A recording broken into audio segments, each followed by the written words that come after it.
அனைவருக்கும் வணக்கம். நிலத்தை இழந்தால் வளத்தை இழப்போம், வளத்தை இழந்தால் உரிமைகளை இழப்போம்.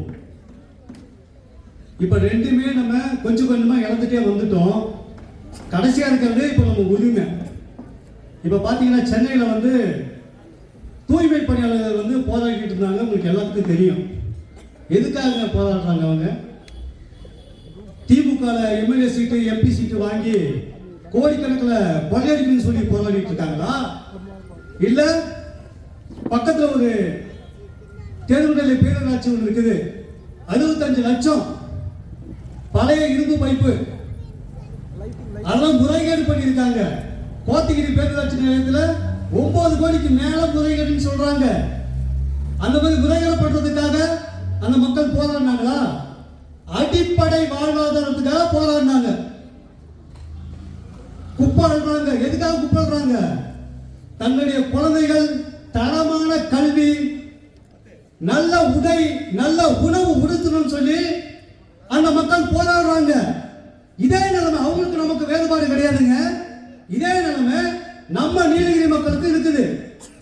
தேயிலை தோட்டத்துல காத்துலையும் மழையிலையும் நம்ம அப்பா அம்மாங்க நம்மளை படிக்க வைக்கணும்னு சொல்லி அட்டைப்பூச்சி கடியில கொஞ்சம் கொஞ்சமா தங்க நகைகளை சேர்த்து நம்ம படிப்புக்காக செலவு பண்றதை நம்ம மறக்க முடியாது.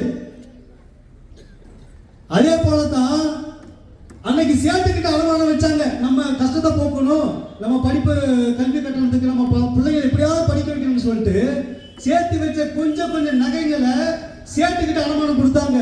அந்த சேர்த்துக்கிட்ட நம்ம நகைகளை மீட்க முடிஞ்சிச்சு. ஆனா 50 வருஷங்க இங்க ஒரு சேட்டு இந்த திராவிட கொலைகள் இருக்காங்க. 50 வருஷமா அடிமையாக்குறதை தவிர இங்க உள்ள என் தாய் தந்தை தகப்பன் மாமன் மச்சான் மாதிரி எல்லாத்துக்கும் சொல்றேன், எல்லாத்துக்கும் கேட்கிறேன், என்ன எங்களுக்கு செஞ்சு வச்சுட்டு போனீங்க? 50 வருஷமா அடிமை தவிர எங்களுக்கு என்ன அதிகாரம் நீங்க செஞ்சு வச்சுட்டு போனீங்க சொல்லுங்க. மாத்தி திமுக அதிமுக ஓட்டு போட்டு உங்க பிள்ளைய நடுத்தர நிக்க வச்சது தவிர எங்களுக்கு நீங்க என்ன செய்ய முடிச்சுன்னு மட்டும் சொல்லுங்க. எதுவுமே செய்யல. இனியும் இப்படியே போச்சுன்னா நாங்க தொடர்ச்சி அடுத்த சந்ததியும் நடுத்தர போட்டு நாங்க கத்திக்கிட்டே சாக வேண்டியதுதான். நீங்க திரும்ப ஓட்டு போட்டு அந்த திருட்டு கும்பல்களை வர வச்சு எங்க வாழ்வாதாரத்தை நீங்க கழிக்க வேண்டியதுதான். தயவு செய்து அண்ணன் தம்பிகளே, அண்ணன்களே, மாமா மச்சான்களே, எல்லாத்துக்கும் ஒண்ணு நான் சொல்லிக்கிறேன். இப்ப புதுசா அரசியல் கட்சி ஆரம்பிச்சிருக்காரு என் தாய் மாமா விஜய் ஆரம்பிச்சிருக்காரு. நாங்க இதய துடிப்புகள் வாழ்வுகள் அல்ல, லட்சிய துடிப்புகள் வாழ்வுகள். சும்மா குறுக்கு மறுக்கெல்லாம் வேடிக்கைலாம் காமிச்சிட்டுலாம் இருக்கக்கூடாது. லட்சிய துடிப்பில் சீரிப்பாயிரும். கவனமா இருந்துக்கணும். நன்றி. நாம் தமிழர். அடுத்ததாக